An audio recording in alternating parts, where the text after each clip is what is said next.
na ako Manila, bro. May meet boss eh. Sige tol, ingat.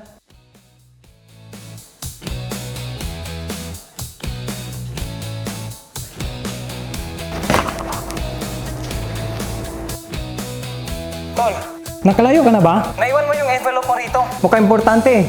Hala, oo nga. Paano kaya yan? Mga urgent documents pa naman yan.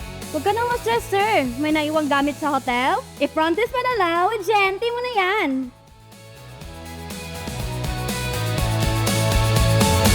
Buti na lang may front desk padala with GNT Express.